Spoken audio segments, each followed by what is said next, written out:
He was just an old country doctor in a little Kentucky town. Fame and fortune had passed him by, but we never saw him frown. As day by day in his kindly way, he served us one and all. But many a patient forgot to pay, although Doc's fees were mighty small. But old Doc Brown didn't seem to mind. Why, he didn't even send out bills. His only ambition was to find, it seemed, sure cures for aches and ills. Why, nearly half the folks in my hometown, yes, I'm one of them too, were ushered in by old Doc Brown when we made our first debut.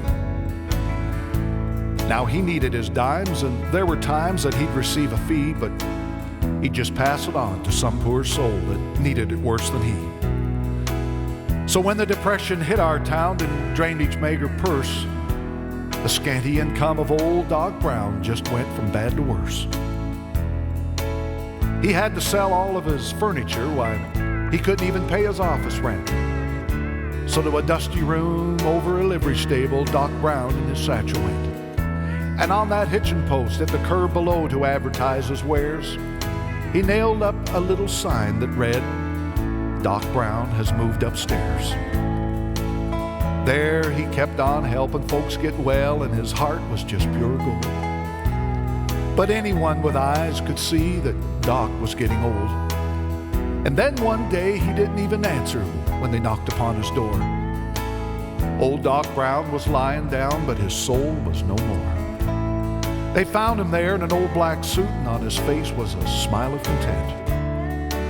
But all the money they could find on him was a quarter and a copper cent. They opened up his ledger, and what they saw gave their hearts a pull. Beside each debtor's name, old Doc had written these words, "Paid in full." Well, it looked like the potter's field for old Doc, and that caused us some alarm till someone remembered the family graveyard out on the old Simmons farm. Old Doc had brought 6 of their children in, and Simmons was a grateful old cuss. He said, "You know, Doc's been like one of the family, so you can let him rest with us." Now, Doc should have had a funeral that was fine enough for a king. It's a ghastly joke that our town was broke and couldn't give a thing except old Jones the undertaker. He did mighty well. He donated an old iron casket that he'd never been able to sell.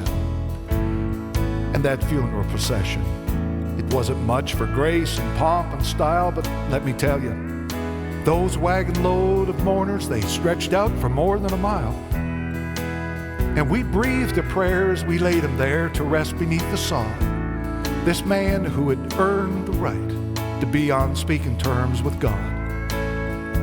His grave was covered with flowers, but not from the floral shops. They were just roses and things from folks' gardens and 1 or 2 dandelion tops.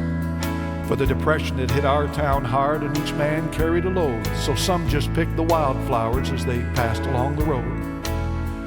Now we wanted to give him a monument. We sort of figured we owed him one, 'cause he'd made our town a better place for all the good he'd done. But monuments cost money, so we did the best we could, and on that grave we gently placed a monument of wood. We pulled up that old hitching post where Doc had nailed his sign, and we painted it white, and to all of us it certainly did look fine. Now the rains and snows have washed away our white trimmings of paint, and there's nothing left but Doc's own sign, and why, even that's getting faint. Still, when southern breezes and twinkling stars caress our sleeping town, and the pale moon shines through Kentucky pines on the grave of old Doc Brown, you can still see that old hitching post as if an answer to our prayers, dutifully telling the whole wide world that Doc Brown has moved upstairs.